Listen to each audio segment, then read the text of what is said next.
Alright, g'day guys, and welcome. My name is Michael, I'm the Dead Aussie Gamer, and welcome to Heroforge Legendary, where we talk with legendary people about legendary Heroforge characters. Joining me today is none other than the wonderful and amazing Twitch streamer, GnomeAnne.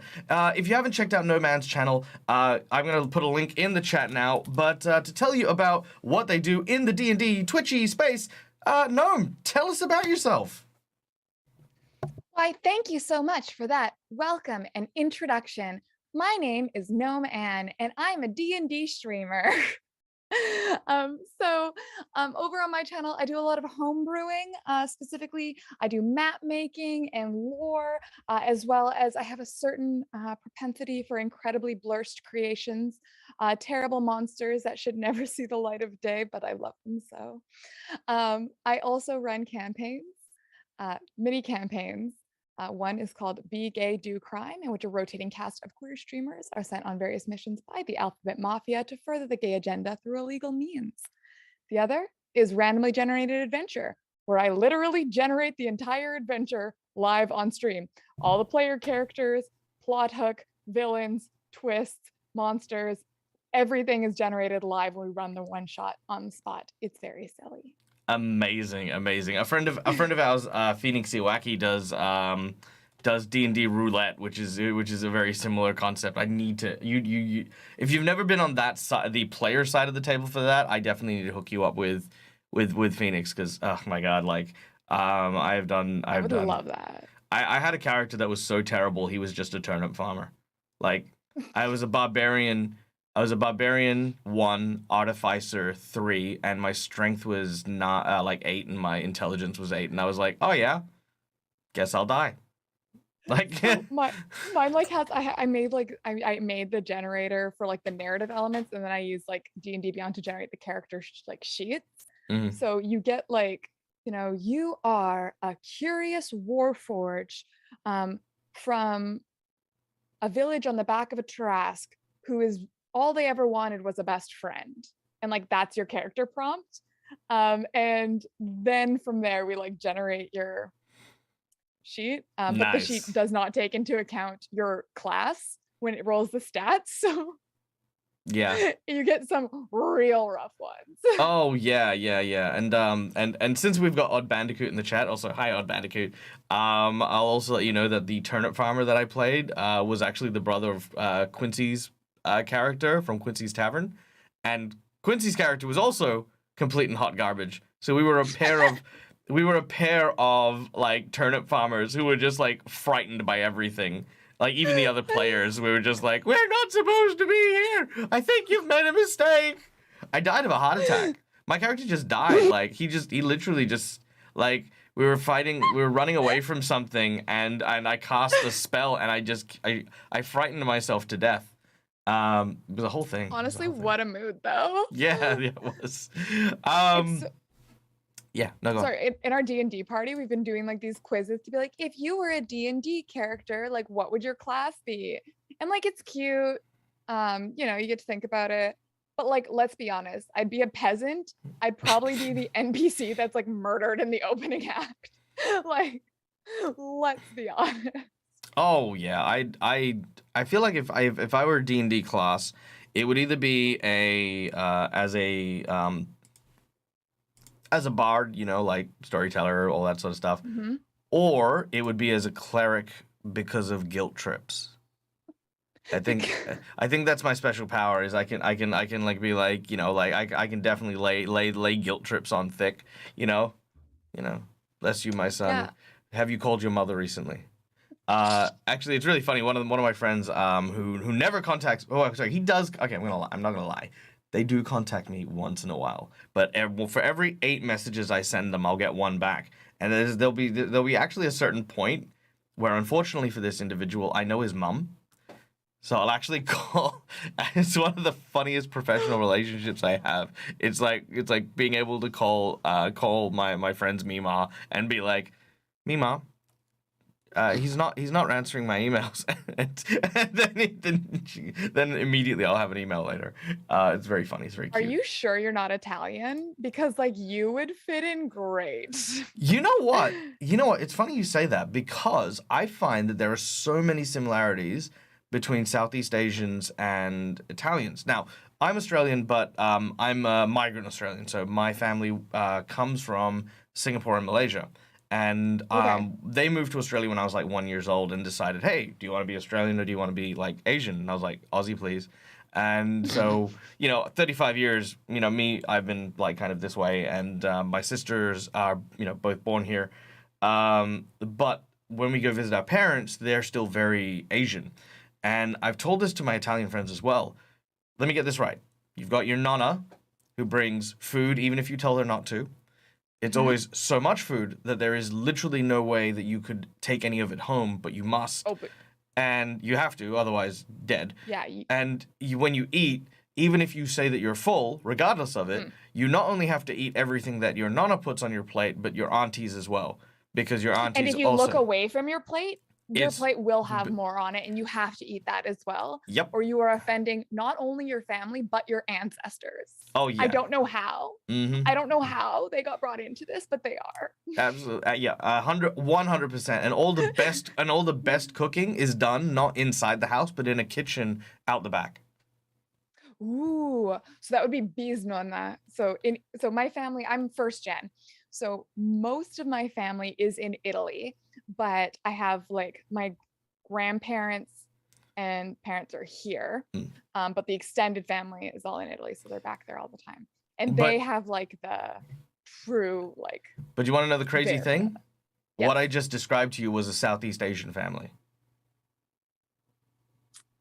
Everything I just said. I can see that. But I can that's- see that right. 100%. And it's crazy that the similarities, because I've got a few like super Italian friends as well. One who's very sadly allergic to lactose, which for me is like the saddest thing I've ever heard in my life. An Italian who Well, can't. An Italian I'm who can't. Italian and vegan, so I'm a traitor to my people. It's fine. Okay, but that's a choice. If you No, wanted I'm to. actually also super lactose intolerant. Oh, okay. Well, there you go. Okay, so that's now there's two. It for me. I'm just like it's just like anyway, I digress. I'm gonna take my foot out of my mouth now, and we're gonna talk about what we're here No. doing today because that's something that we're on a time zone for. Time zone, timeline, time things, things of time. Joining us with GnomeAnne, as you can see in the background, there is another little gnome, little tiny GnomeAnne. Which I guess brings me to my first question is, do you believe, I mean, given that, you're like you got this really, really cute little beard, do you believe that members of particular races, like say the gnomes, the dwarves, and stuff like that, do you believe that the female genders of those races grow beards? I feel like it would be varying between people. So I like, feel like mountain dwarves might, but like, forest ones no, might I mean not, like or even like within, because like you think about it, okay? People to people. Listen, Mm-mm-mm. did I mention I'm Italian? Body hair is a familiar topic. I'm just saying that it varies a lot person to person how furry you are. So I could definitely see it where like dwarves in particular, you would have some ladies with a luscious beard. Oh yeah. And I would love that. But I don't think it would be like everyone. Okay, I I can feel see like that. because I also feel like not all men can grow beards very well. No, that's So very like true. why Very would true. I do so not. yeah. I grow a beard like a werewolf. It comes out of my cheeks first. Wait, no, that's a whole look though. yeah. Look. The days of Twilight and people, backing Team Edward are gone. Right? Okay, we're beyond that. So, werewolf man is now just like Yes. hobo kind of look. But no, I agree. I think I mean, see, for me, I don't find facial hair unattractive. And I know like that's like might be a particular weirdness or something. It's like it's not like I'm into it specifically, but like I've seen some people draw some amazing fan art of like dwarves and gnomes and stuff like that with beards, and I'm like, no, that's really attractive. That's beautiful. That's wonderfully created and creative. 100%. Mm. I also think, like, just draw more female dwarves with beards, you cowards. Mm. Like, just do it. Yeah, yeah. I Just just do think it. it would be I just think exactly there'd be too many people who would be confused about being attracted to the female dwarf with a beard and aren't ready to open that can of worms. But I'm like, do it. Just learn Oh yeah. something about yourself today. Oh yeah. I mean, yeah. Look, I mean, being creative is not just about like, you know, like Leonardo da Vinci. You don't just start with the Mona Lisa and just go, well, I guess I'll just make perfection every single time. It's about doing the things that spark inspiration, good, bad, There's and actually ugly. rumors that the model for the Mona Lisa was his male lover. I'd believe that. So It's like gender how was Leo in bed? You know, that's where Mona Lisa's Mm. smile was. You know, like I know, but you'll never know. yeah, it's exactly. You'll never Um, know. all right, now for today's session, we are going to be creating a Hero Forge mini for you, based on an iconic character that you would like to have made, or even a new character that you'd like to have made. Whatever the case is, we can work on it. As we are doing so, we're going to be inviting chats, both mine and of course Gnome's, to ask us questions regarding to role playing, our experiences as players and GMs, some of the stuff that we are doing and things that we're excited about. So ask your questions in question, and sorry, Michael English proper speak now. Ask your questions in chat by starting the sentence with the word question, just so it's easier to sift through. So if you have anything to ask, throw it away, because there are some amazing things to talk about. Now, as we get started, let's. I'm gonna save this as well, just so I can give you that one as well. So as we start off, one of the things I've got to say I've loved about your channel ever since I stumbled across it was the fact that you are an incredibly creative homebrewer. You tackle the topic of D&D and role playing with like a hunger, and it's like, what can I do? What does this look like? What does that look like? And I think I came in when I don't know, you were talking about baked bean Furbies, and and I was just like, Okay, no. okay, There is a whole story behind this. Okay, follow me on this journey. okay, let's go. Okay, so in D&D, there are often material components that are required for casting magic, implying that there is some sort of magic imbued within these mundane items, because it does not have to be a magical item in itself, right? So we are somehow storing arcane energy in items. This is established lore. Now, what if we found a way to like unlock that? Because one thing that's always drove me crazy is there are no mana potions in D&D. You can't like find a potion for another spell slot. I hate this. I've added them. But in any case, so what if we found a way to like, create that to imbue things with arcane energy for later? And what would be the perfect thing? Well, I think it would be food, right? Something easily consumed. Everyone who's played Zelda knows. You just eat an apple, you're fine now. You don't have problems anymore. Okay, so I think specifically you would want to have food that was more calorically dense so it could hold more arcane energy. And you want something that's easy to create. So using something like a meat would be kind of tricky because it will spoil quickly. You have to like raise, and that's very resource intensive. And so I had this idea of like, well, naturally, you would have like sort of druids / wizards who are devoted to like growing this calorically dense arcane food to be imbued with this power for later use. And I thought beans would be really perfect. Magic beanstalk, we got it, magic beans established. So it only was a matter of time before I ended up at the Beanomancer subclass. Because the reason that I maintain that this could be canon is one of the weirdly common wondrous items in D&D is the stupid magic beans.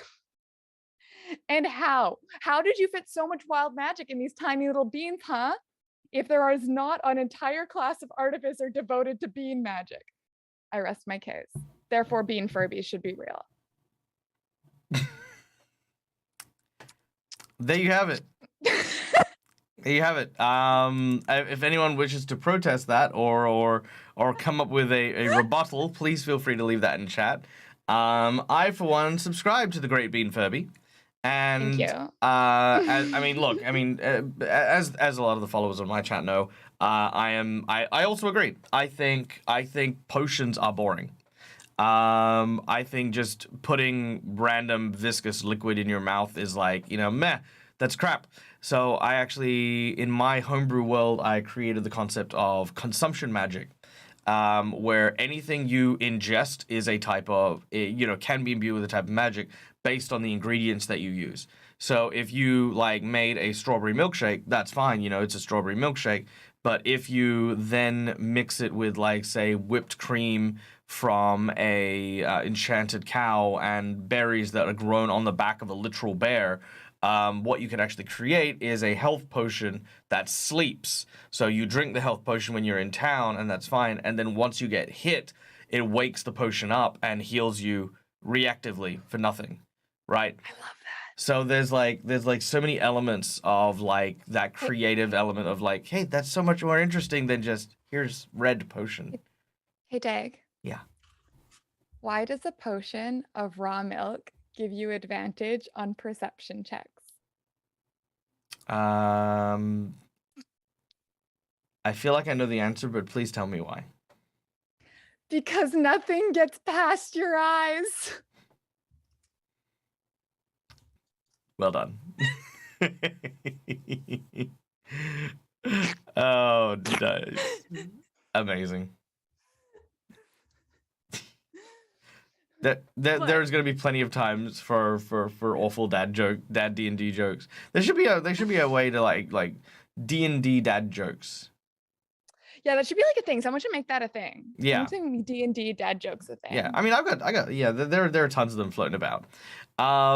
No, I'm joking. I have a whole TikTok to it. It's D&D dad jokes, and that was one Jesus. of them. So. Oh, okay. I have one. How do you know where the center of a druid glade is? Tell me. You look for the centaur.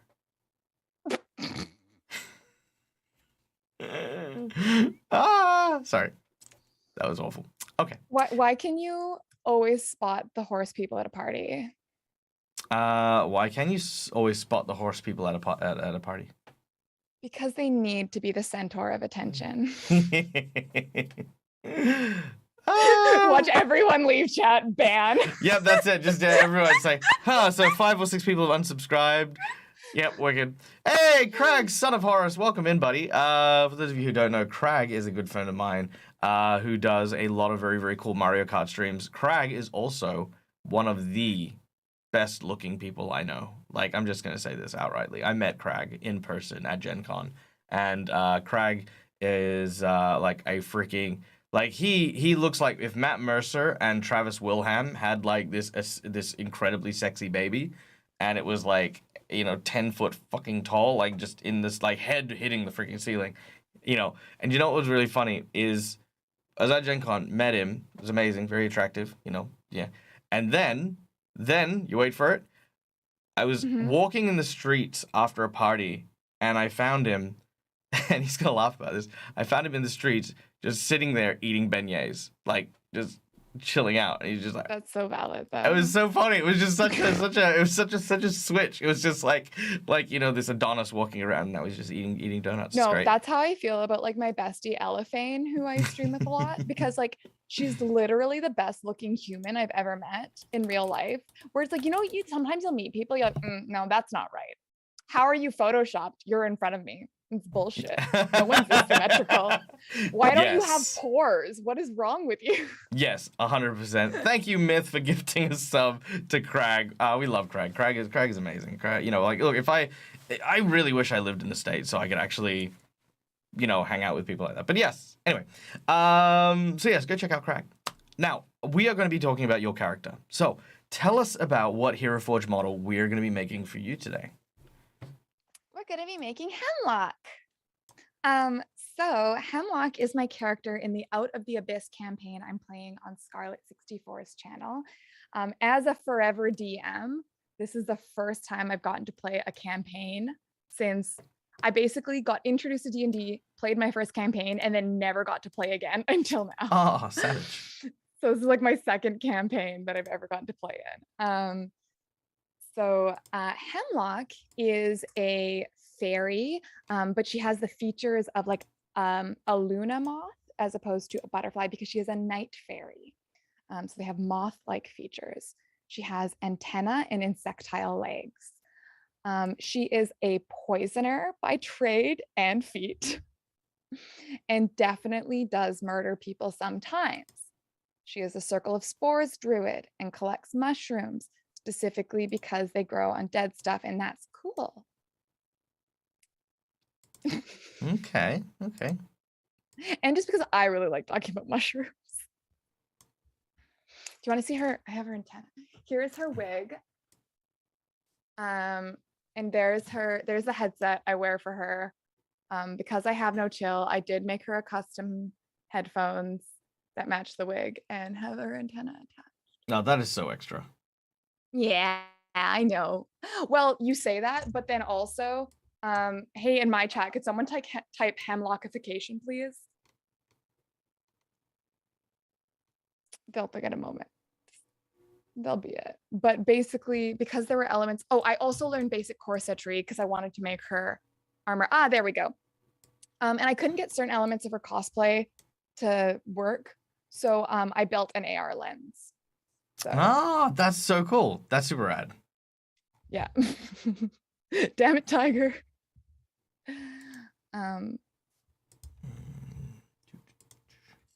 Let's try this again. Okay. So yeah, in order to build this, I had to learn Blender and Lens Studio, which was an incredibly poor use of my time. Well, I mean, now you know how to do it. Truth. It's okay, Tiger. I'm just like, Oh, that is amazing. yeah, I mean, you can kind of tell it's a little rookie made. The segmentation's a little off, but okay, well, sorry now. No, I feel like it's gonna be very confusing on your stream. So in my stream, they can cast spells, and this is Find Familiar. So this is the bird on my head now. Yeah, there is. I can see. We can see the bird. Oh, that's so weird. Oh, is that a specific bird or is it a? This is Bonk. My familiar. I have a familiar called Bonk. What? I didn't even name him. Maybe. Chat, did you steal this from Dag? You have to tell me. Maybe. So I worked. So I did a show with Dingo Doodles, and on that show, I played one of the elves, the Forsaken. Oh no, sorry, Four Claimers. That's the right. From Dingo Doodles World. And we were talking about like just stuff you can push the GM for. So I was like, can I have an animal companion? Even though I'm like a wizard. And Felix, who was the GM, turns around and goes, yeah, sure, why not? And I said, can I have a dinosaur? And he's like, yeah, sure, why not? And then I said, I want a Pachycephalosaurus. And he's like, yeah, okay. And so I have a Pachycephalosaurus, and his name is Bonk because he headbutts things. My familiar's name Bonk because I make too many horny jokes. Oh, god damn it, not this one. Mirror image. Whee! All right. Now for the moth antennas, I think that's probably the furriest I'm gonna go because obviously it's I'm gonna be a solid model. But as for the eyes, I just kind of went with crazy segmented eyes. But if you don't like them, we can go with like people eyes. I end up because unfortunately I do have human eyes. That's how they end up being. But that doesn't necessarily mean that's the character's eye. I mean, that's true. I usually do like really big like makeup on her, like green, like all the way out to here.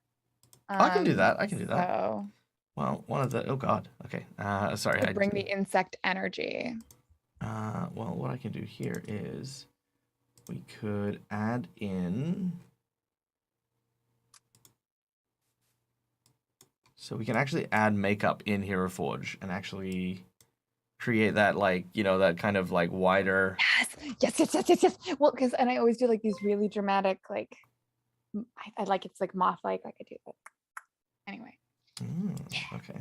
Yeah. All right. All right, but we'll come to colorations in a little bit. Okay. We'll keep tweaking around with the outfit and stuff like that in a second. So I guess let's now turn. Have you had any questions on your chat that have come up? Not that weren't trolls. One Very is, well. are you making a college of dad jokes? The answer is yes. Yes, I am. always, a million times yes.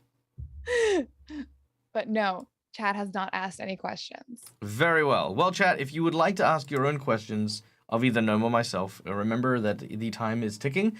We have about an hour for the show, so yes, if you have any questions that you'd like us to ask about games or stuff like that, or even questions about the stuff that you're running, feel free to throw it in chat. I do have a question for you, and this is one of the ones I ask all my guests, and that is, what lured you into the pathways of tabletop role playing? Hmm. So I think this is actually a very cute story. So my dad's a DM. And when I was a kid, I got like bedtime stories at night. And as soon as I was old enough, I got a player character in my bedtime stories. So my first character was an elven ranger and an archer. And like I got autonomy within the story. And then naturally I was like, well, okay, well, what if I control the story and you're the player instead? Because the DM energy is strong even when I'm 8 years old. um, and then from there, like I was like I grew up like I didn't actually play D&D until much later, but I had the original Baldur's Gate with like the 6 CDs that you had to rotate constantly. You had to gather your party before venturing forth.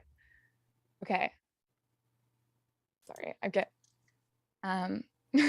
No, I do absolutely remember the old school Baldur's Gate and stuff like that. I think in the back of my head I'm like, man, I really remember like the A drive discs games, and I'm wondering if I had the Baldur's. No, I had Pool of Radiance. That was the one that I had. I had Pool of Radiance, and it came in like this big old floppy disk. That was okay. that was the thing. Just for anyone in your chat, I have a channel point thing that changes my voice. So we're gonna be talking like a goblin for a minute. Okay, so then after when I got Baldur's Gate, naturally I started playing multiplayer with myself so that I can make all 6 characters and be the whole party and control the whole world and make them backstories and custom art. Because again with no chill.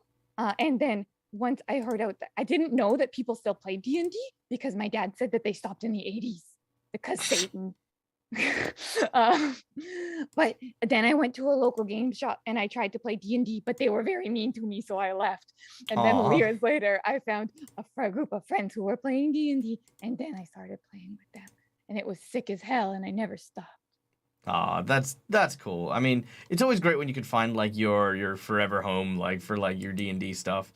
Nothing sucks more than a toxic group of people who don't understand that people are here to have fun and enjoy themselves, and that's really what it is. It's about having a great time.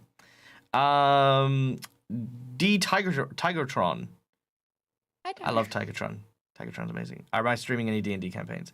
I'm absolutely streaming D&D campaigns. To let Gnomes people actually know a little bit about me, actually, I stream D&D and Pathfinder and a whole bunch of TTRPGs on my streams, usually with my Patreons. So if you actually want to join my tables, I have a Patreon that you can come and we just play games and we stream them. But I'm actually a performer and entertainer first and foremost. So what I actually do is I'm featured on a number of like special event streams that we run, and it's based on the season. So I've done work for D&D for Wizards of the Coast, and I've like promoted Ghost of Saltmarsh and Descent to Avernus. And then once that season's over, I went and did some stuff with How to Be a Great GM, and I was over on his channel playing several characters on his campaigns. I now do like a lot of charity streams as well, so those kind of events that come up, you'll see me here, there, and everywhere. It's like, doing stuff. If I wanted to follow you across the internet, what social media platform would be best to know where you are? Google. No. Honestly, I'm everywhere. So if you want to contact me, if you want to know where I am, Trying to My give you a best. chance to like plug your social media. I don't have social media. I suck at all God that damn, you stuff. said you were born on Twitter. I lied. It was a joke to call me a twit. That was it. No, look, so my best social media is here, right here on Twitch. Because I believe in gaming excellence. I believe in mental health and well-being, and I want to celebrate that with my audience and my community. So if you want to celebrate these things with me, then come here and hang out because like yeah, it's a very welcoming space. Like, one of the things that I do as well is all of my games actually have audience participations, both as a channel point and a donations reward. So all of my stuff is geared towards like, hey, if you wanna give rerolls to my players who are about to die, then oh man, I had a Starfinder game and I made like $200 and I felt bad and I actually gave some of it to a cause I was supporting at the time, which was a friend of mine who was being put out of house and home at the time. But like everyone was just buying this guy rerolls because he was gonna die, and they're like, no, he can't die, refuses to die, and people just kept saving him over and over and over again. And I wasn't trying to kill him. It was like it was old dice rollers and stuff like that. But I swear, I was just like, I was like, but yeah, the I had the charity. same thing happen recently. Oh So yeah. I run a game called Sub Dungeon, which is just a D&D game which any subscribers can come join. And the whole point of it is it's very chill. It's like very much like it's less of like a show and more of a sitting around and drinking beers with the friends while playing D&D as people are wandering in and out of the room kind of vibe. But every time it ends up getting so fucking intense that like people get so into it near the end. And one of the characters, the literal Grim Reaper, crit on him and one-shotted him, massive damage, gone. And someone paid $69 to resurrect him in a one shot. And I was like, I mean, that's amazing. The devotion. I love it. That I'm is. like, I need to kill the players more often. Oh yeah, that is definitely commitment to at a certain point. All right. So while we're continuing to build stuff, I take it upon myself to point out this is what we call the community beta. It's something that Heroforge has. And if you are a subscriber to Heroforge, which only like costs you like $50, right, for a year, what you can actually do is if you type in keywords, you can actually start looking for elements that you might like. So for example, I've got this dude here, the Mycenoid, which I My think is best cool. friend's a Mike and his name's Stool. He's a little baby mushroom boy and he doesn't have arms. And I drew a smiley face on him because he didn't have a face. All right, so what we can maybe do is I will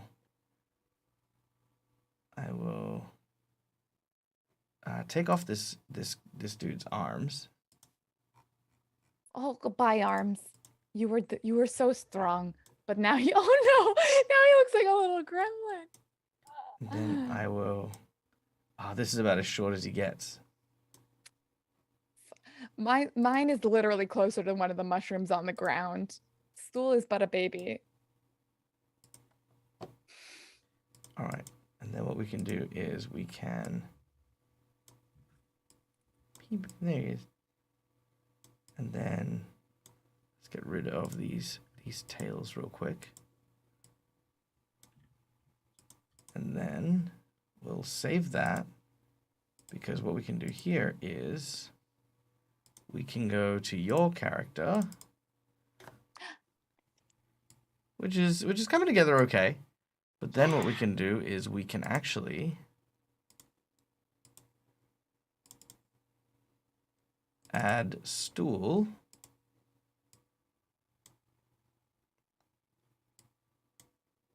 Little guy.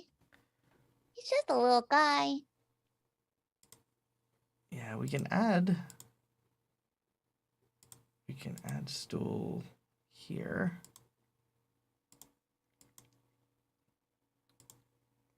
And then we can.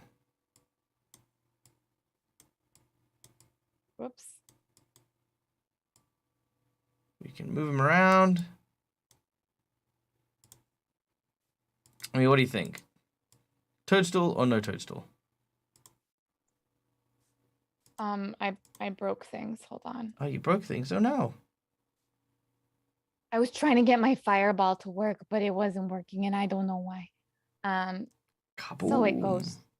It was supposed to go kaboom, and it did not kaboom. Here, I'll do it for them. Okay. Beautiful. All right, so there you go. All right, what do you think? Adorable. I think maybe Stool's too big though. Okay. I'm sorry, Stool. Okay. You're a good boy, but they just don't respect how tiny Mushroom Friend should be. But that's perfect. The little mushrooms on the ground. Because I just got the spell Wither and Bloom, which is the only new spell that's come out that I'm actually excited about. Because it's got healing and necromancy, necrotic damage. So, but one of the things that makes things like wither and bloom. So we've homebrewed it so that mine like makes mushrooms grow. Ooh, I kind of like that. All right. Well, I mean, what we could do here, I mean, I don't know if I can, I don't know if I can, but I can try, is I could maybe create like a withering like plant-based spell. And then Yeah. and then So we could, I'm a forever DM and don't get to play very much. Like I've played in a lot of one shots, but I don't get to play very many, like build up many characters. I don't actually know all the subclasses and their details as well as I would like to. But learning about Circle of Spores Druid is so cool. Like it's not the most powerful subclass if you're like a big, min-max or whatever, but the build is so interesting because it's all designed to like very much set up other people, like put conditions on and like and it does a lot of like necrotic damage, and it's just you get to use reactions and bonus actions a lot, which I love because I need to do 100 things at all times. Yeah, that, see, here's the thing. I think, and this is a good topic of conversation. I think the idea of like a GM needs to like know everything is a fallacy, right? Like, so I run and play in 10 to 15 games a week, at any given time throughout the year. And Wow. and for me, I think anyone who tells you you have to or you must know the rules is lying to you. In all the time that I've played, there are still tons of moments where I sit there and I have absolutely no clue as to what I'm doing or what this thing is, or I have to look up a reference thing. And the moment that I feel I have to stop and like either justify or explain like why I need to stop and take a break, it's like, well, no, of course I need to take a break. I mean, do you know how many pages are in a single book of D&D? And there are so many of them. It's like there's no way you can memorize them, and anyone who tells you otherwise is a filthy liar. Want to know a secret? Oh, I love secrets. I ran 5 campaigns before I ever read a player's handbook. Fun. Like open. Look, My qualifications were I played a lot of Baldur's Gate, listened to the Adventure Zone balance arc, and played in like a 6-month campaign with my friends. I'm like, yeah, I got it. I got this. Nailed it down. I know what I need to know. Absolutely. Look, if you can improv, then you are usually quite set. You know what I mean? Like, you don't need to know and memorize and understand like all the rules. What you need to know is that at any given time you are in charge of like a story. You're in charge of everyone having fun, but you're not there to, sort of pander to everyone who tries to call you out on like, oh, these aren't the rules, or ooh, these aren't the rules, or Yes. That's definitely not what it's about. And if people want to have fun that way, I'm sure there are tables for that, but it doesn't necessarily have to be the same tables that you particularly share or enjoy. That's what I always tell people. I'm like, if you're like a rules lawyer, you are not going to have fun at my table. I'm just going to tell you that, because my rule of cool threshold is like, if you do something that's remotely more interesting than rules is written, I'm like, yeah, That's what you do. That's like, I just, and I always try to mechanically reward creativity. So sometimes I feel like after players have played a bit more, they feel more boxed in as they learn the rules. And they're like, well, you know, I can't do an ability check as a bonus action. I'm like, oh, come on, just do it, you coward.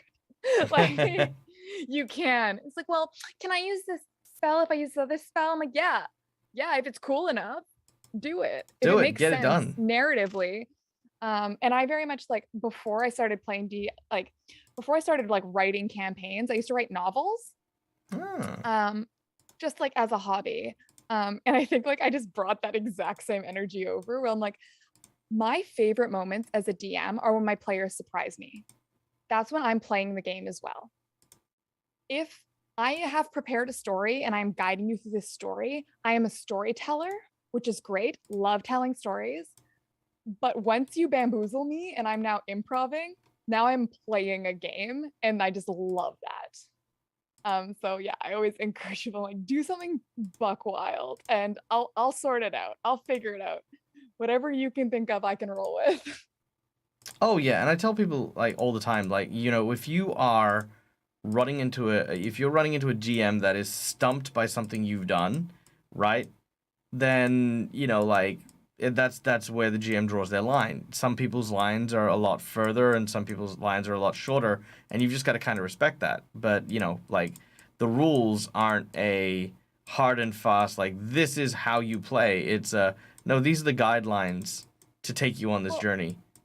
and every time someone's like, well, actually in the DMG it says this, I'm like, and you know what it says on the next line? At the DM's discretion. So Mhm. technically, rules is written say I do what I fucking want. That's very true. So I think, and like one of my big, so I'm giving away all my secrets now. All the secrets. So for combat specifically, I have ADHD. I don't have the attention span for like the really drawn out D&D combat that like happens when people are like being really mechanical about it. So one thing I like to do is I throw a lot of glass cannons at my characters. Where I want to have a creature that on a really good roll can like get someone to 0 HP. Like that's the because I want the intensity of it.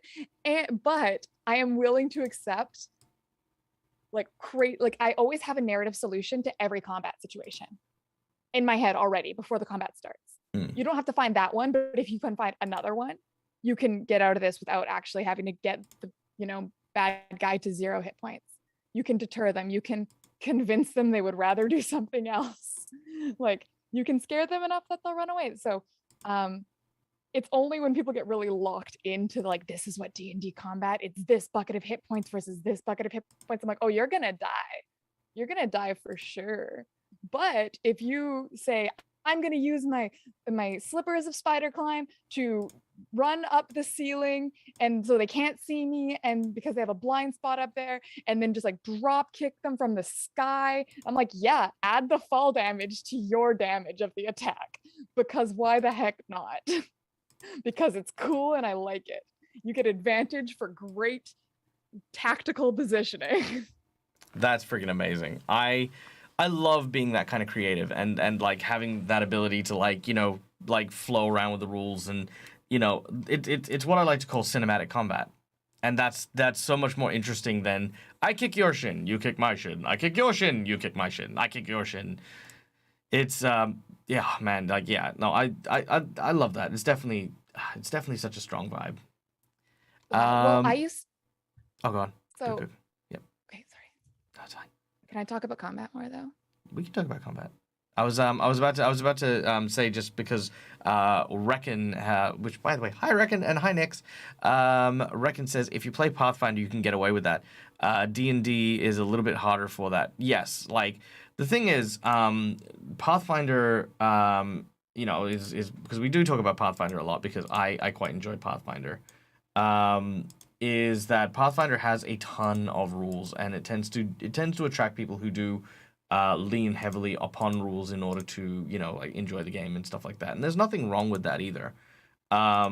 It's just you gotta know what the rules are in order to bend them, if that makes sense. So, Yes. you know, like if you wanna come up with a bunch of homebrew stuff, great, fantastic, that's awesome. But if you don't know what the rules are, it becomes just more difficult to do so. doesn't make it impossible. I observe, yeah, that's basically how I feel when I create in Pathfinder. Is I'm glad to have the support, but I don't use it all the time. Okay, let's keep talking about combat. Also, by the way, am I on the right track here? Like, Yes, I definitely think you're on the right track. okay, I'm trying. I'm She looking. has a quarterstaff, but she casts a lot as well. Okay, we can do that. We can do that. I can work through that. All right, keep going. Keep going. Let's go. I was like in competitive martial arts for like my entire like for 10 plus years. And got like really into fighting. I was a competitive fighter. What did you Um, study? I did Taekwondo, international, ITF. Nice. So specifically sparring because I was terrible. I did sparring and breaking. But I was really good. I was young. I was a competitive Thai kickboxer. That's awesome. I love that. Yeah, it was when I was a lot younger though, and I stopped because a few of my friends had to retire at very young ages. Yeah, I stopped because I was in university and I was training 25 hours a week while working 3 jobs. Oh, yuck. And I feel like this happens in a lot of sports where you get to a tipping point where you either have to like double down and make it your life. Like you are now a 3rd-degree black belt. You need to like work at becoming an instructor, or you need to find something else to do with your time because you can't compete anymore at the level that you want. Like you can't compete with people your own level because they are going to be so much more hardcore than you unless you are also hardcore, you know? I think that's for a lot of different careers too. Like, like just being able to, say that, you're doing professional Twitch streaming, for example, is kind of in the same. I'm trying to do the content thing part-time, and everyone I talk to, I'm like, how are people managing this? And I'm like, oh, they aren't. Everyone's either falling apart or they've like just doubled down, because working a 40-hour work week and then doing 30 hours of content on the side is it's a lot. But sorry, the point I was gonna make is that because I got really into like fighting stuff, I got super into like learning about like stage fighting, and I was like obsessive about watching like in movies like the fight sequences, and I like will analyze these. Like this is like a weird hobby I have. Like in some of them where I'm like, oh my god, I will just watch that fight sequence on repeat. Like, the Daredevil TV show. Mixed reviews about the show, but that hallway fight scene is one of the best I've seen. Oh god, I love it. So I just get really into this like cinematic combat. Like I just love that, and I want people to use their environment. And I want big twists and turns. And the thing is, when people like in D&D, when you're a player, you have so many hit points. Like think about it. If being stabbed with a dagger is 4 damage, most of us only have 4 hit points because that would take most of us out. Like I don't think I'd be fighting after being stabbed with a friggin' dagger. So having these like superhero characters, like sometimes I find it takes away from it because I'm like, those hits should land. Like when you watch, I think that's why watching movies like John Wick is so much better than like Marvel movies, because like a hit lands and it cuts and you are now injured, and like those kind of mechanics I think make it so much better. Man, you know what? I knew that this was going to be a vibe. So when I left martial arts, actually worked as a fight choreographer for film and television.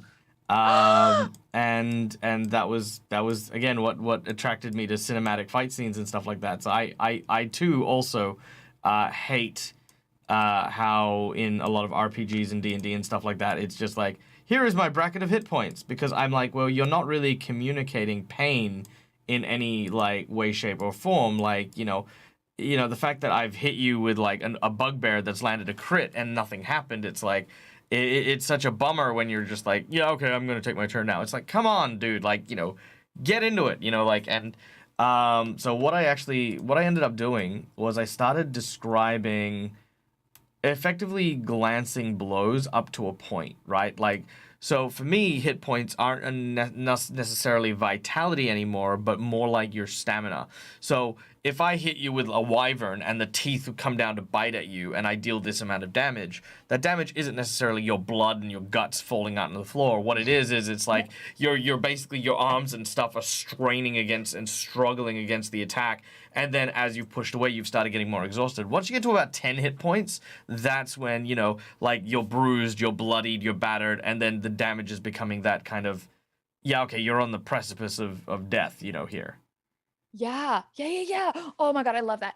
And okay, so and I think other systems handle this a lot better than D&D, like Powered by the like Monster Mm. of the Week in particular. One thing about their combat mechanic is just called kick some ass. And when you roll to fight, you just roll it. And no matter basically what happens, you are also taking damage. You cannot attack something without also taking damage, even if it's only a little bit. Because like even if it's just like wailing on someone, you hurt your hand or something, you know what I mean? And it creates, and also you have very few hit points, so this becomes quite significant. Like combat's very dangerous in that game, and I love that. And the other thing is, one thing that is important about cinematic combat that I think D&D drops the ball on a lot, or can, is stopping the narrative to have combat. The story is trucking along, we're learning about the world, we're learning about the characters in it, and then everything comes to a screeching halt. Let's roll initiative, hit point buckets versus hit point buckets, versus like keeping that story going through the combat and illustrating it through the characters' actions. A game I really love for that is Thirsty Sword Lesbians.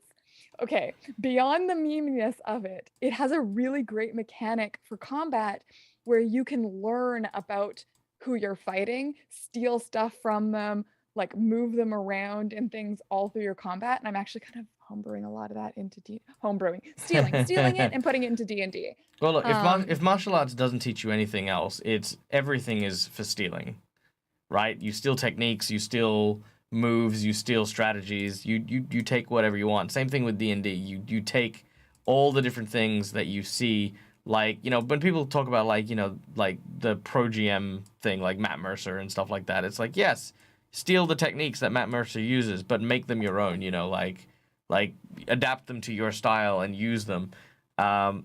Do it unashamedly, I say. Well, and I think like tabletop role-playing game is part of a storytelling tradition of it's it's like, you know, it's oral history. And it is like for my homebrew stuff, I pull on lore, a lot of lore. I think what makes my homebrew different than a lot of like stuff that comes prepackaged is that I draw on lore that Wizards of the Coast doesn't, or that they glance upon. Because there's actually, if you get deep into the Fey creatures and like the descriptive elements of the Fey creatures, there's so much like juicy Celtic lore there, but it doesn't really come out as much in the stories and in the mechanics. So that's the stuff I like to like really dig deep into, because this is part of the same storytelling tradition that has always existed, of retelling the same stories in different shades with different takes and perspectives, in ways that evolve. And then it's collaborative in nature, so it's like double evolving. Which is even better. And then the thing, yeah, especially when you can get people behind it that are also embracing that as well. Ugh, so freaking amazing. All right, let's touch base back here real quick. How do you like the quarterstaff? I kind of like went with like I love it. I'm like It's trying very to good. yeah, I'm trying to go with like the fungal thing. I'm trying to find the right kind of coloration. What kind of color palette are you hoping for, or what kind of So color she palette? actually has like a very like a Luna moth is what we're thinking. So it's like green, light green, and bits of dark green, and then iridescence. Okay. She glows slightly. And Okay. yeah, like I always throw in some like turquoise, and she has like little puffs of like white, like fur.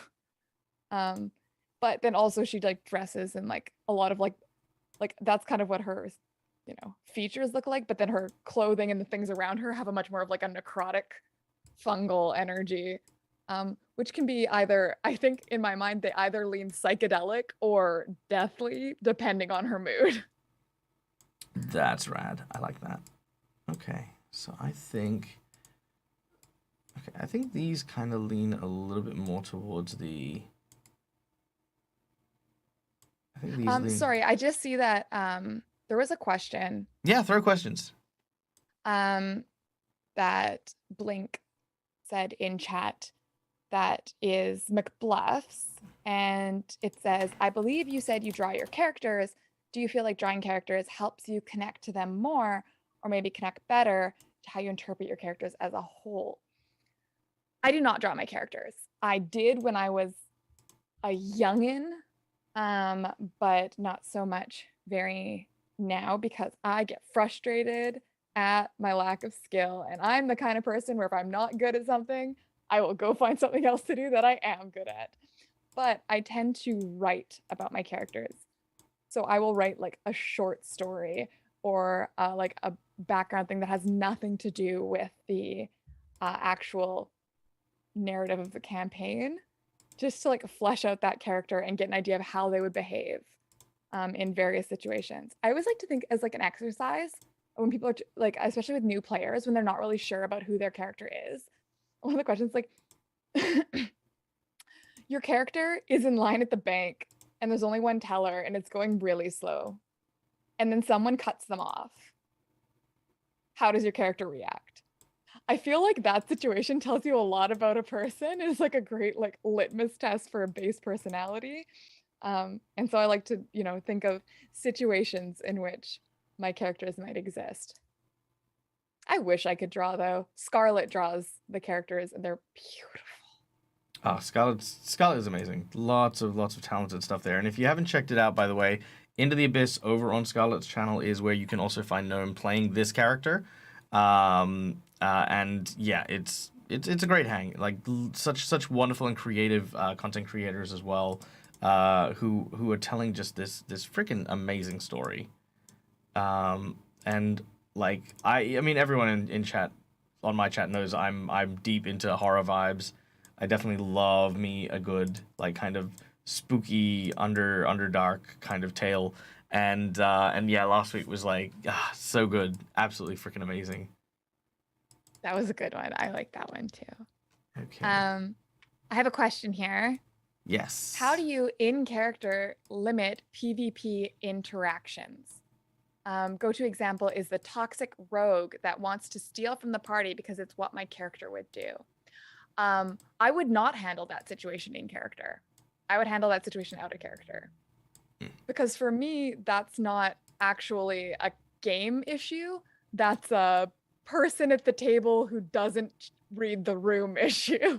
Oh yeah, absolutely. Actually, you want to know my go-to? Because I play during the day, where depending on what time of day it is or where it happens to be, I am either streaming here or I am running games for kids at my local youth center, teaching them how to role play and stuff like that.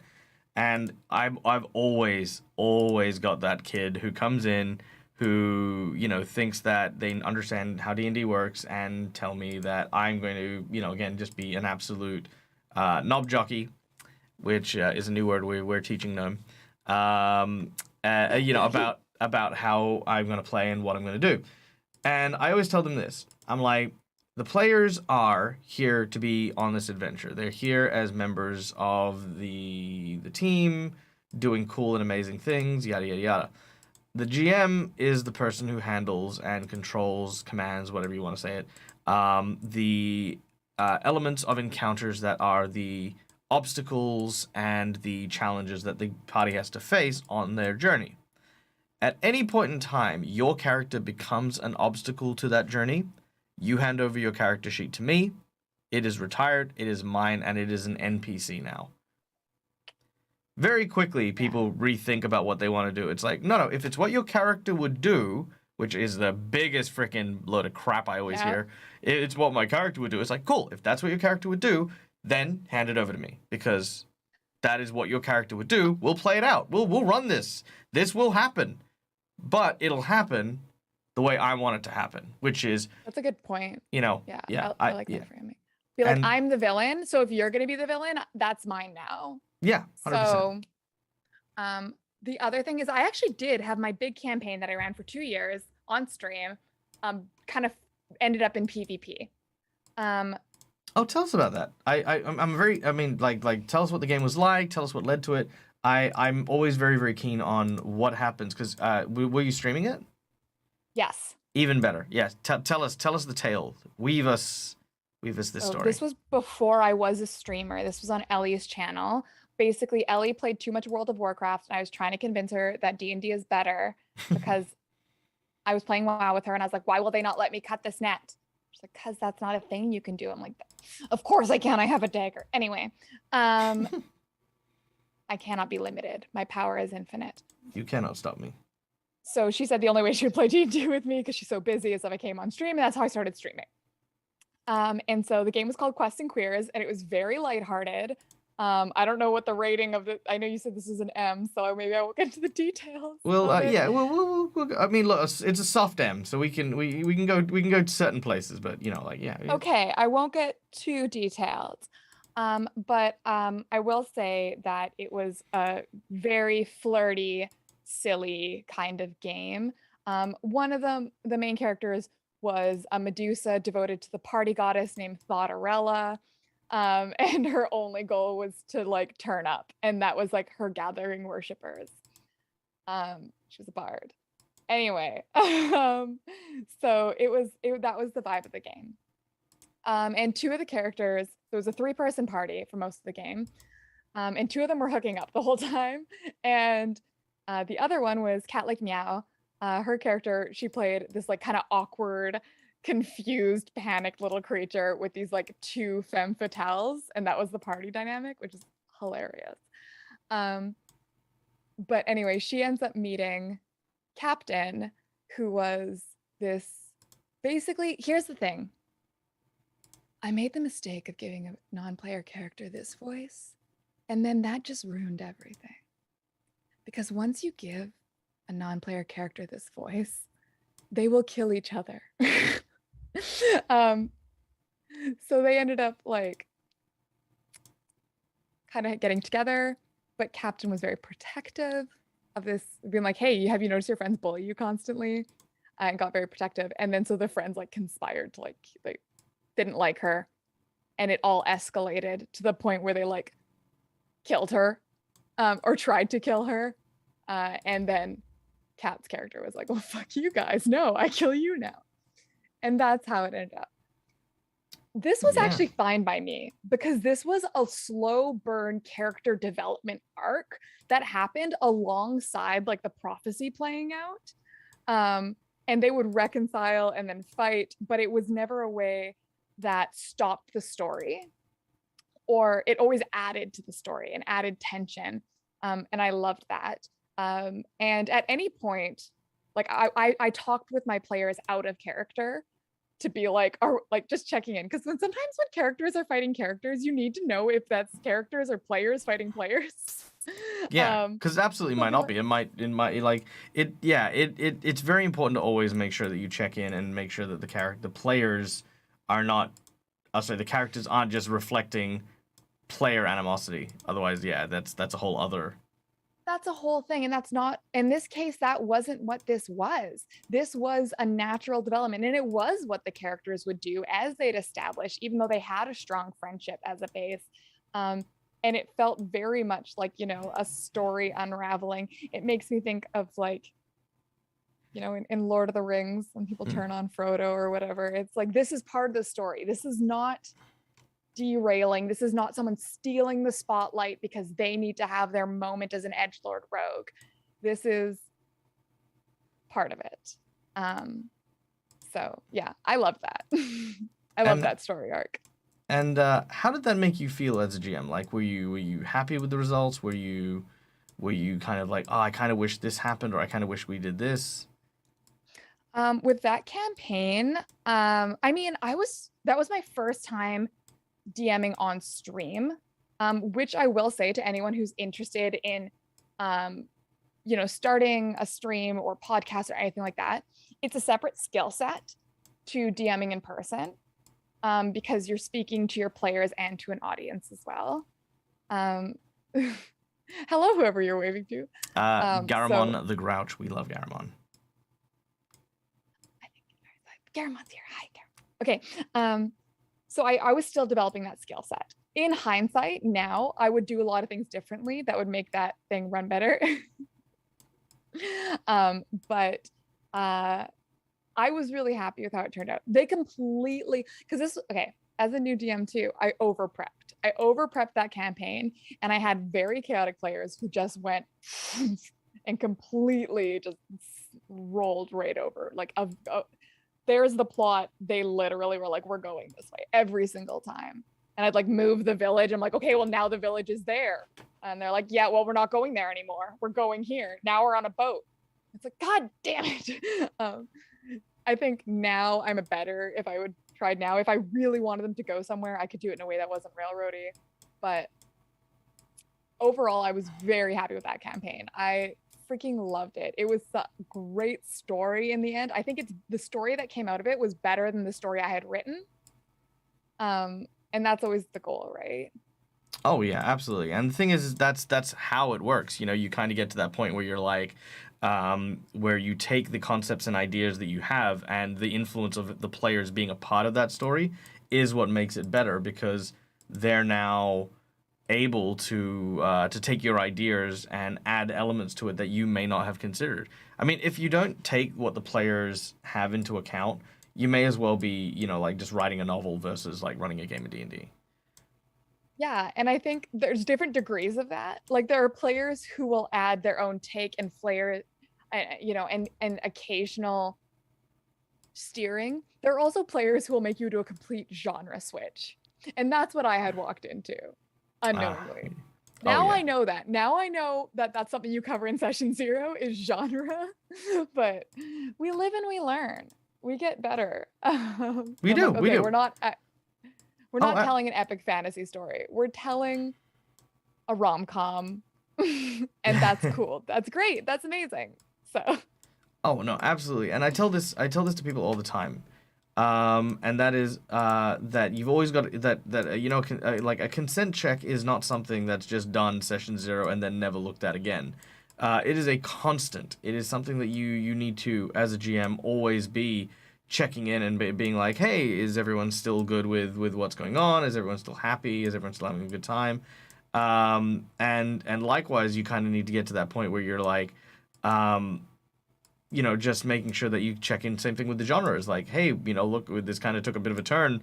Is everyone cool to explore it, or does everyone want to kind of go back to, you know, going back to, you know, like our rom-com styled RPG session? And yeah, that you've just got to kind of keep tabs, keep up to date, keep doing stuff with your wonderful groups. I Um, I I actually think I just want to say specifically too, if because I think so many people who watch or listen to actual plays don't know that the people involved in these shows talk offline a lot about what's happening to make sure everyone's comfortable. It just doesn't get broadcast, but it is part and parcel. It comes with it. oh, 100%. 100% that is the case. Yeah, you know, like the amount of things that we talk in the green room is oh, actually, you know, I'll share a story here. I was in the D&D Twitch green room talking about like accents as an actor and a performer, and Guy, who was our GM, didn't mute the mic, and so we were sitting there talking some heavy stuff about like the difference between a stereotype accent and racism, and we were just going all about it. And then, you know, I think one of the fans like comes up and sends us a message like, Michael, you're live. And I'm like, I'm not live. We're not live. Because I have my mic muted, and I've got the stream on but also muted. And then I'm like, no, we can hear you. And I'm like, and so as I said, stereotypes aren't racist. And, you know, I'm really grateful I hadn't said anything like too outrageous. But it was definitely a moment of like, now I need to just remind myself to be careful about what I say in the green rooms, because yeah, you know, sometimes you do get into like the nitty gritty. It's like, okay, cool, so we're going to be dealing with, you know, XYZ theme, which might be a little bit intense, Yes. you know, but yeah. So specifically, this is something. So anytime in any of my games that are broadcast where there is a child or animal present, Mm. I will don't tell anybody, but I'll always have a chat with the players and be like, listen, your characters don't know this, but the children and animals have plot armor. But your characters don't know this. So behave accordingly. But I think that for some people, that's such a common trigger that's gonna like make people very anxious about what could happen. That like it's just laying those ground rules can just make people more comfortable. Even if it's little like spoilers, I think it's always worth doing minor spoilers if it makes people feel safer. No, no, I agree. I think for me, animals definitely have plot armor unless they're in battle. Um, there's definitely like if you've got an animal companion, Yeah. I don't know if I'd ever kill an animal companion unless you did something really dumb with it. Like I had a character in one of my games where the kid had sent the dog into like a horde of zombies, and it's like the zombies have nothing else to attack. I don't know why you sent the dog in there without backing it up or without sending another target, or I don't know why no one else is going out and helping, but you know, it's like Yeah. sorry kid. Fido. Yeah, sorry kid. But like if there's like an NPC animal that I'm building an emotional attachment to, like a really strong one, they'll usually have pretty good yeah, yeah, exactly. Like the Wizard of D&D, who's in my chat as well. He's also one of my Patreons in one of my games. Kane, his companion, has so far like if you've got an animal companion that's only defending your character, yeah, he'll be perfectly safe. There'll be no incidents. Like I mean, Yeah. and you, Wizard can probably confirm this. Did you notice how the giant Otyugh that you were fighting that had 3 massive tendrils never once tried to hit your dog? That's I'm not ashamed to say that. I'm like if it's a non-combatant, it's a non-combatant. But as soon as you change that dynamic, gloves are off. The thing about kids is I don't want to tell people that kids are off limits. They are. But I have situations where I'm like, you know, as you say, you know, it's not that I don't trust my players to act accordingly. It's that I know my players, some of my players will try and push me to see if I'll follow through with anything. Do you know what I mean? Oh. And No, yeah, and so I'm I like, don't fuck with that. yeah, so I'm just like, I'm like, you know, and everyone knows that my follow through game is on point, right? If I say I'll do something, I'll follow through. But, like there was this one quest that I wrote for one of my homebrew games, and it was glorious. A child had died. Recently, apparently, you know, his parents had died in a carriage accident. People were vying for the property that he was now heir to, and eventually he died. And the group was supposed to come in there and investigate kind of the suspicious nature of how he died. And they investigated it and, you know, decided that they needed to exhume the corpse of the child. And they're all like, "There's no way Michael's like killed the child for real, right?" So there's, you know, we'll dig up the thing, and there'll be like no body there. And I'm like, "You sure you want to roll those dice?" And they're like, "Yeah, no, we'll go dig it up." And it was true. But they dug up the coffin, and the dead child was there with like coins on its eyes. It was very sad, and everyone's like, and then the child sits up, and there's this like gasping sound as it reached forward, and the paladin raises his sword about to like cut this undead child's head off. When I gave one of the, because it's a horror like supernatural, like you watch the series Supernatural. It's kind of like Yes. yeah, it was kind of like that. I run Monster of the Week. I watch Supernatural. Fair enough. Yeah, yeah. So it's like that. So one of the guys got a nature check to like, sorry, a religion check to you know identify what the hell is happening, and there's actually a thing called a grave. What's it called? It was like a grave wraith or something like that. It's basically a wraith that was buried alive, and what it does is it rises from the soil and attacks people and puts them into a static coma for a week. And by all appearances, they appear dead and they get buried alive. So it was a week to the day that they exhumed exhumed his body, and he was regaining consciousness. And as he did so, the paladin was about to chop his head off, and one of the players went, "No, wait! He's alive, he's okay." So he's been buried for a week. He has to be undead. And it's like, you need to say something or the paladin's going to chop your head off. And like, yeah, the kid spoke and they saved it, and I was like, and they were like, "What would you have done if I failed that check?" And I'm like, "Well, it made you feel super bad. That's what I would have done." I Uh, think, I mean, that's a bit different too because like it's not a character who's been in the story. Like it's not the same. there's no like Like strong emotional, yeah. yeah, this is but in my campaign, I actually had one of the player characters murder a child.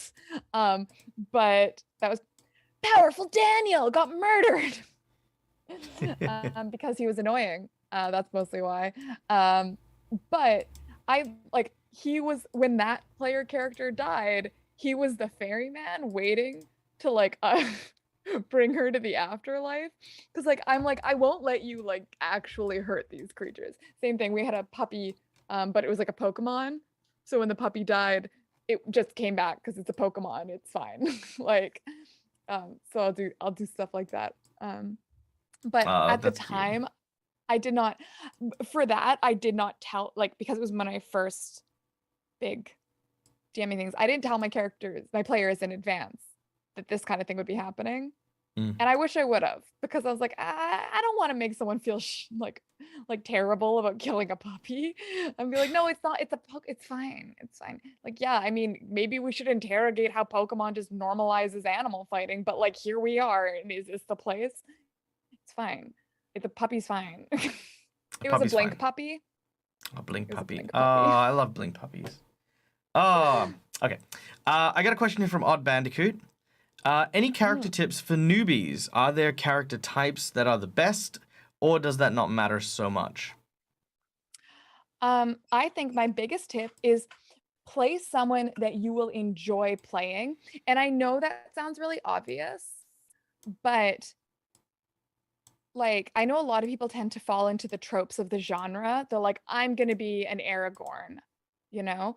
And if you will actually enjoy like inhabiting this character and like thinking of stories of them, and enjoy portraying that kind of character, then go for it. But personally, I don't want to play a sad character because I don't want to sit around pretending to be sad because life is hard. So I definitely encourage people to create characters that they will have fun and enjoy portraying above all else.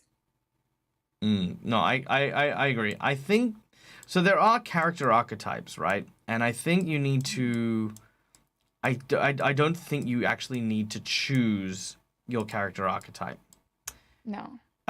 Because characters change and evolve with the games that you play. Um, if you're playing a character who is, and actually this okay, so I'm gonna go into a bit of a tirade. I'm really sorry. I love Um, this. so I am a huge, and I mean huge advocate of the anti-hero. I love anti-heroes. They are my favorite archetype. An anti-hero, and to a degree, Hemlock is an anti-hero as well. An anti-hero Yeah. is not the Punisher. I mean, the Punisher is an anti-hero, but the anti-hero is not the Punisher. A lot of people think that being an anti-hero means that you are just a jerk who is doing good things, and that's not the case.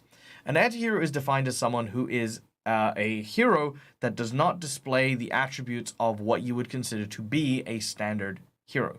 A standard hero is someone noble, someone kind, someone compassionate, which is why characters like the Punisher lean into that. But not being nice doesn't mean you're a sociopathic lunatic. I've had a paladin character who, sorry, let me rephrase. I had an anti-paladin character who went around feeding the poor and the hungry. He used every cent he had to put on a buffet for the homeless in a city. And for heroes, that's like a lot of money, right? And he, gave everyone handshakes, told them that if you needed healing spells, that, he would cover like a month of healing for anyone who was sick or injured or anything like that. Just go to this church and say that, you come for the blessing as provided by this person and you will get healed. And, lots of people hugged him and lots of people, sort of showed compassion to him. And it's great. And it sounds like a hero. However, as an anti-paladin, he had the plague bringer archetype, meaning I collected the diseases of every single individual in town, and whenever I fought, I would slice my hand across a blade, and if I hit you, you made 32 fort saves. Yikes. And if I'm not going to kill you, definitely something in this will. And that's the thing. That is an anti-hero. I am doing heroic things. Or actually, yeah, you know, I'm doing the right thing. I'm doing heroic things, but I'm doing it in a way that is not typically heroic. I love And that. but that doesn't necessarily mean that has to be how my character always is. As the journey went on, eventually he found that as he was doing these nice things, people were acting nice to him. And I actually had a moment where because I was this kind of character because of my relationship with my brother, who was a villain and actually one of the major villains, which I found out after my character died. And I'm like, I was on a park bench, and one of the homeless people just sat down and talked to me. Like, he was just grateful for everything I had done, and that feeling of like acceptance was Mhm. like something I'd never seen before, and my character started actually going from being like this evil person with, you know, kind of good actions to an actually good person with good actions. So, you know, those archetypes shift and change based on how you play and what you do. If you lock yourself into this is how my character must behave, all you're doing there is putting yourself in a box, and there's no need for it. And that's not You how people operate. Like no. people are different. Like when coming up with, I use this a lot for NPCs as like a shorthand in my brain. Um, where I'll say, okay, I need to come up with an NPC that's a little more fleshed out than just like Boblin the Goblin. Um, and it's like, what values was this person raised with? How do they feel about those values? What are their aspirations? And what's something about them you wouldn't expect? And I just answered those four, and then suddenly, Boblin was raised, like on a commune with no private property, and has become very possessive of his things. As a result, he aspires to have his own space away from all communities in the forest somewhere. And one thing you wouldn't expect about him is that he is actually an expert equestrian. I don't know. Boblin sounds a lot more interesting to me now. Yeah, no, absolutely. And that does, yeah, and you know what, that's exactly it. You know, like stuff like that goes a very long way into making characters and things just more fleshed out and more free. So Yeah. so yeah, yeah. Can I talk a Um little about Hemlock? I know we're yeah, short for time, yeah, so yeah, we yeah. can I was go. gonna yeah, I was gonna say we get we need to come back to Hemlock because we've got very little time left. So how do we feel about how Hemlock's come along? I think she's beautiful. Okay. Can I tell Chad a bit about Hemlock and her character? Yes, if you very quickly tell me if you would like anything changed for Hemlock. Mm, can you make her antenna yellower? Um, Because she wears this guy. okay, show me the thing again. Okay, so it's got like kind of a furry white thing at the bottom. Um, oh, maybe. Okay, leave it with me. Yes. Tell us about Hemlock. Okay. So I'm obsessed with this character. I'm like writing about this character because I'm so obsessed with her. Because she has a bunch of things that I love. She is a fairy and she's from the Feywild. And I'm drawing a lot on like traditional Fey lore for that. So it's this complete other that does not follow any of the sort of values or conventions of the sort of pseudo medieval Western Europe world that is, in the material plane for the most part. Um, and so, yeah. And she was raised by death doulas. So she was basically raised in like a funeral home, and it was her family's role to like guide people through the dying process. So she is very comfortable with death to a point that it makes other people very uncomfortable how comfortable with death she is, because she just sees it as a natural part of life. Their family is devoted to the Lady of the Soil, which is an archfey who governs the cycle, specifically the end of the cycle, and sees the transition from being, a living creature to being part of the soil, which then feeds other living creatures. So it's like that part of the role. So she sees this as very like spiritual, very peaceful, and The thing is that her family has a very strong ethic of non-interference because they serve the cycle. They're grave domain clerics. And she just didn't actually vibe with that and started getting really interested in poison and dying and the dying process and how different dying processes affect the body. And a lot of this is from me talking with my friends who are nurses. I have a good friend who's a hospice nurse. And the way that they talk about bodies and dying is so unsettling to people outside their profession and so normal to people within those professions. And I find the contrast fascinating. So that very much became her thing. And then she was exploring and ended up, whoops, on the material plane where she worked as a poisoner. And so she was actually like making drow poisons to give, to like provide for drow, which are now, being used against her.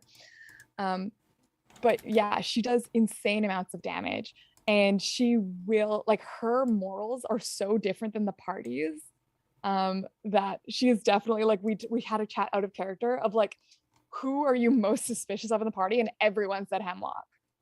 Everybody. They're like, she's so creepy. She's always making poison and talking about how we all nourish the soil in the end. And how, and she sometimes will not, like, she got really angry at our cleric when he spared a character that she wanted to kill. It was like our first like actual like anger moment within the party, because this character was a piece of shit because he was going around hunting lycanthropes. That was like his whole deal. He just hunted lycanthropes, no questions asked. And she was like, this is a person who commits genocide. We need to murder them. It is the correct thing to do. But the party's like, well, shouldn't we not murder this random guy who didn't do anything to us? And she's like, that doesn't make sense to me. So as opposed to having a character who is, turning on the party because that's what my character would do, I'm going to steal from them or whatever. I really like making characters who have a strong moral code, but that moral code does not, is not the same as the people around them. So like, yeah, she thinks the fact that the party is always looting bodies is horrific. Looting personal items. I mean, that makes sense. This is, yeah. But she does not see, people dying as a tragedy. She's like, oh, well, you might die. That's okay. That's fine by me. Which you can imagine people don't take very well. Oh yeah, death is inevitable. And I also think too, in a game like D&D, where especially we're playing the campaign Out of the Abyss, which is very dark, where it's very much like, doom around every corner. I just got really lucky where I had another player character rolled a cleric who just was like horrified of death and the concept and is like not okay with killing people. So I have my great foil there that I love. So I got my little Spookyuki. And a lot of her is based on, I don't know if you know Little Witch Academia. Yes. It's like a Susie from Little Witch Academia, just like the creepy. I see that. But she will also adopt the little ones. And if it's not too far, because I hate commenting on people's appearance, I've got to say the real funny bit is that the juxtaposition from how cute you look in your cosplay and with your outfit and stuff like that, and just some of the actions that you take, it's like it's amazing. Like that for me like is what really sells it as well. It's 100%. That's why I made her appearance at, and I always remind people she's 2 feet tall and she flutters. And I gave her this voice, which is soft and lilting. Oh yeah. Okay. And she goes, and then she'll look at have the big eyes. Like when I'm portraying her, I always have big eyes, and she goes, I want to see what's on the inside. As she like murders something, and people are like, oh, Hemlock's gonna kill us in our sleep. I'm like, not you, him maybe though. Nice. No, that is absolutely amazing. I just had a message from Ire Janasi, who is one of our fans and followers, who says, oh wow, I love these wings. It reminds me of a Luna moth. I'm like, yes! Nailed it. Nailed it. Nailed it. All right. Well, do we have time for one more question, or do we need to wrap up? All right. One last question here, because I saw it. It whizzed past me. Question for GnomeAnne. Have you ever listened to or been into Ask a Mortician? Yes. So is Ask a Mortician Caitlin Doughty? Is that who we're talking about? Because if it is, I'm obsessed with her work. She's an author, and she wrote part of. So okay, listen. I have no chill. I'm just gonna tell you now. So as soon as I started portraying Hemlock, I went to my local library and I took out everything I could about poisoning, death doula, the dying process, and From Here to Eternity, which is a book by Caitlin Doughty, which talks about death in different cultures across the world. And in cultures in which people will keep the dead body with the family for weeks or months or years, and in which, and I think it is in it. Italian culture is very interesting with death as well. Like my family has like pans on the wall that are our ancestors, and like they'll just like be like, "Hey Zia, could you help me with the sauce? It's not turning out right." And I'm like, "Did you just invoke an ancestor to make sauce?" And they're like, "What are you talking about?" I'm like, mm, mm, "Do you, what?" Anyway, I mean, alternatively, why not yeah, if nothing else? exactly. My bisnonna is the level of pettiness my bisnonna lived, is why she lived to be 90, like 8, because It's sheer spite that oh yep. this is okay. But anyway, she had an abusive husband in Italy in a time where like divorce was not an option, and he was a piece of shit, but he died young. Um, and she would bring her family to they'd go every Sunday after church, they'd all go to the graveyard and they'd like chat with their ancestors, and she would spit on his grave, and she spat on his grave every Sunday for like 50 years.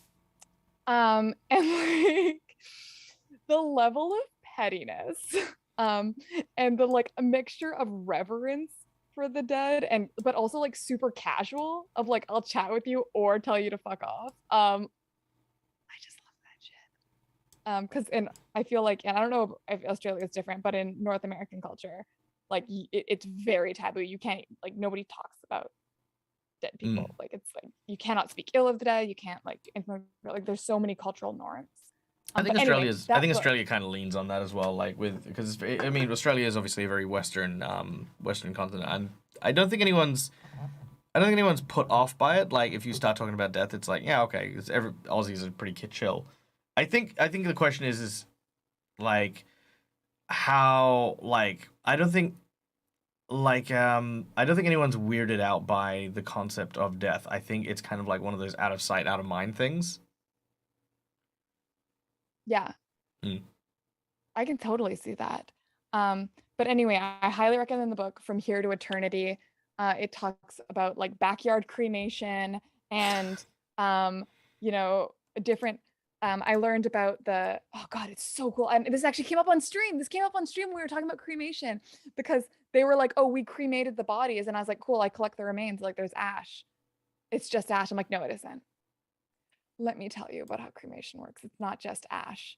Um, in fact, like we definitely have like, unless you got this temperature up to like cremation oven, that's impossible. We would all be dead being near here. Um, but so and Kuretsu, who is another player, is Japanese and was telling us about the practice that was mentioned in Caitlin Doughty's book of basically in Japan after cremation, the bones are still left, a lot of the bones, and it is the family who uses like essentially like a form of chopsticks to like collect the bones and place them in the urns like one at a time as a form of like reverence and grieving, which is just so freaking cool. So I was like, yeah, Um, I want to give that kind of stuff to I want to give my character these kinds of properties that would be so unsettling to people who didn't understand the cultural practices, but could actually be a form of respect to someone who did.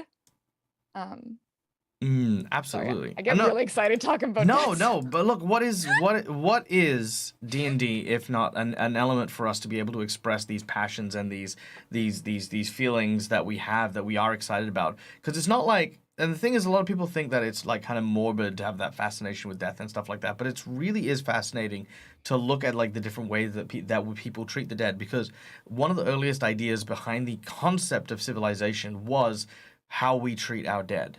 That for me When is I'm like, homebrewing cultures, that's one of the first questions I ask is like, what is the death culture in this yeah, community? absolutely. Because I think it tells you so much about them. It absolutely does, and I for one am very very big on it, especially with my religious characters. If ever I play a religious character, the first thing I do is what is my ritual for sending away the dead. I actually even played a Rovagugian, which is like the god of destruction in Pathfinder, and it's like, how do I send off the dead? And he actually, and you know, like again, I like playing anti-heroes. He eats them. And it's horrifying. He doesn't cook them because he believes that fire will purge their essence. And yeah, he just devours them raw. And he has to make fort saves, and he might die of dysentery. You know, there's a whole bunch of stuff. But the idea of the god of destruction is I have to destroy the body. The body has to be ripped apart, and I want to absorb his strength into me so I can keep carrying that person's will forward.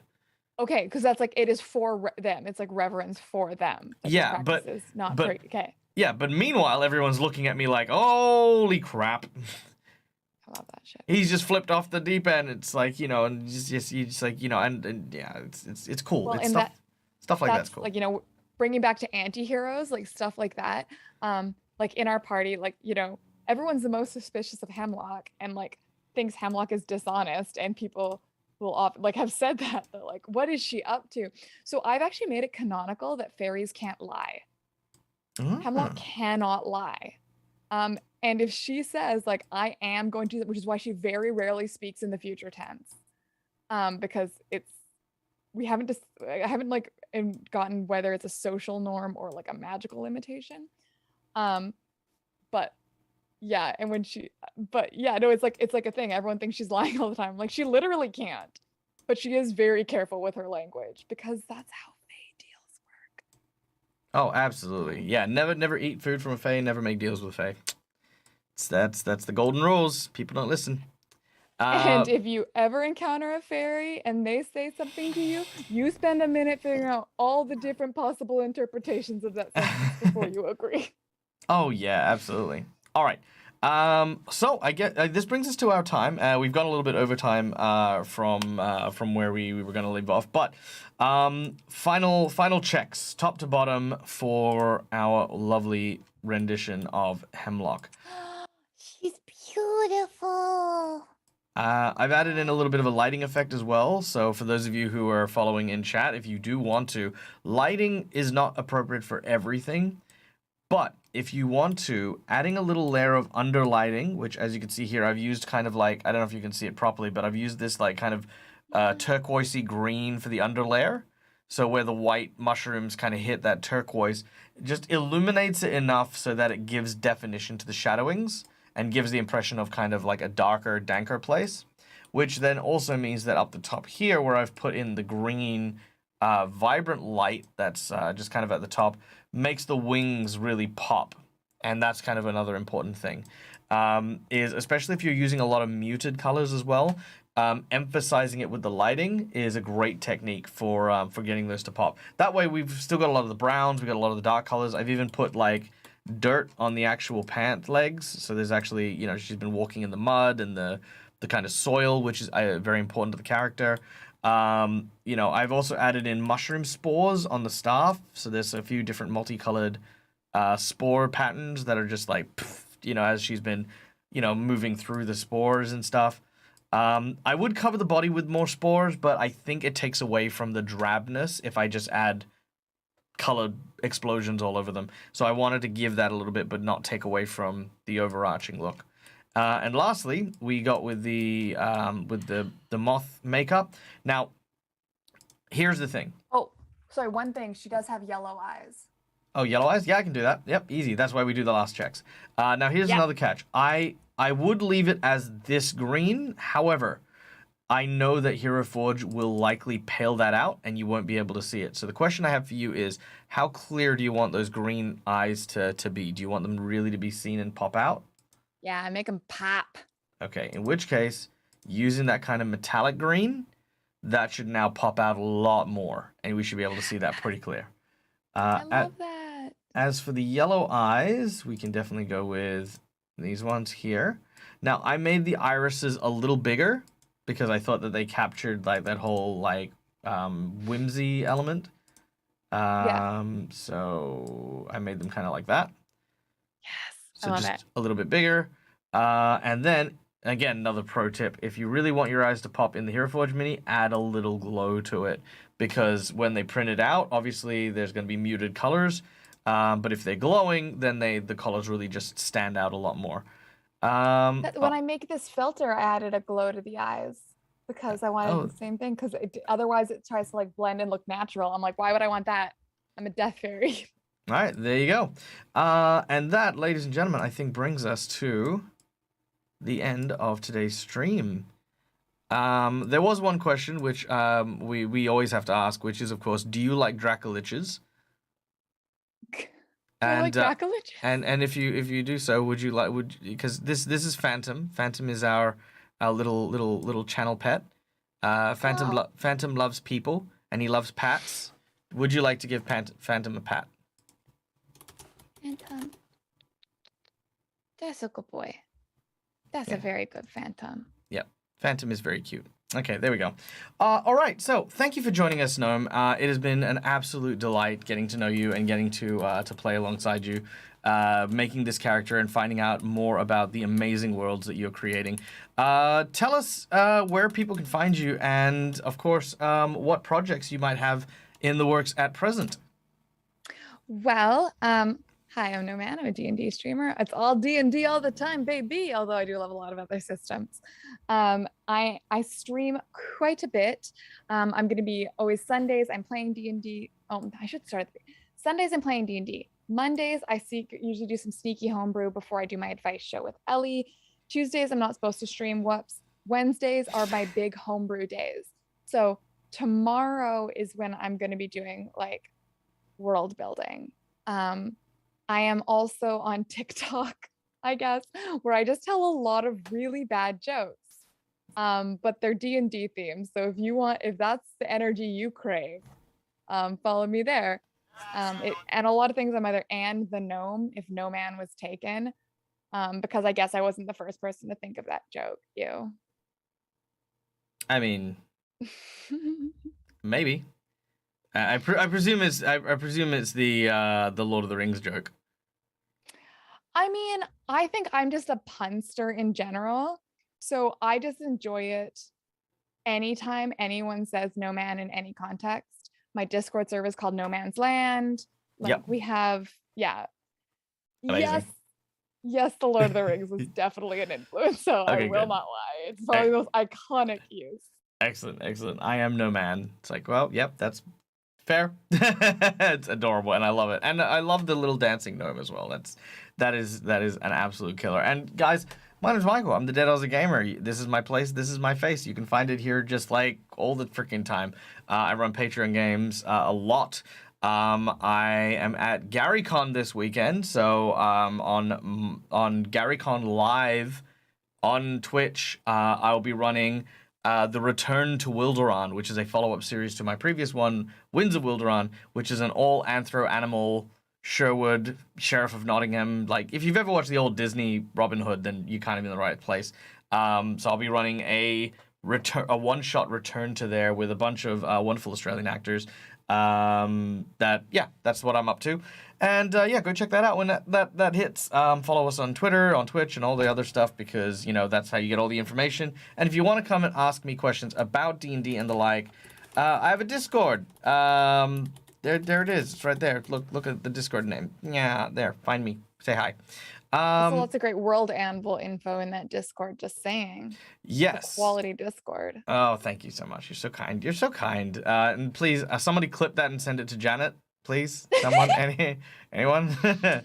I said that I was on the fence about getting World Anvil, and then Deg convinced me. So, Janet, this is an A+ salesperson. There you go. It's fantastic. Thank you. Yay. And Gnome was not paid for that endorsement, just FYI. Uh, all right, so we are gonna go and raid because we here at the Dead as a Gamer love doing nothing more than sharing love and sending people to awesome people. Oh, careful, Cantrip. Why are you on break, you jerk? How dare you? How dare you? Somebody yell at Dave. Somebody tell him start his stream Dave. now. Why is he on break? I need to raid someone and he's not available. How dare he? You could just raid the BRB page and then make enough hype that it's almost like they're there. Oh, that is true. That is true. I'll do it if you do it. All right, you know what? Let's do it. Let's do it. Okay, Careful Cantrip. For those of you who haven't met Careful Cantrip, DM Dave is a wonderful streamer from the interweb space where we get to watch them do awesome. Look, I just you can give me From somewhere. the internet, yeah. From the internet. That is He's from the if I don't know, because here's the thing, I thought he was in the UK because of how he streams, but there's no way he could be in the UK if he streams now, right? Like that just makes no sense. So yes, he does a wonderful series of games. He does game shows that are D&D and RPG based on special event days. You could see me doing like Family Feud with him a while ago, which was fun. And yeah. So go follow Dave. Go check out his thing. You think he's Canadian? That would make sense. He's always apologizing for something or another. Ha! No, don't tell him I said that. One No, of tell him I us. said- One of us. There you go. All right. Thank you so much for joining us. Thank you for being wonderful. Thank you for being amazing. Until we meet again, as always, from us to you, game hard or die trying. Bye. Bye.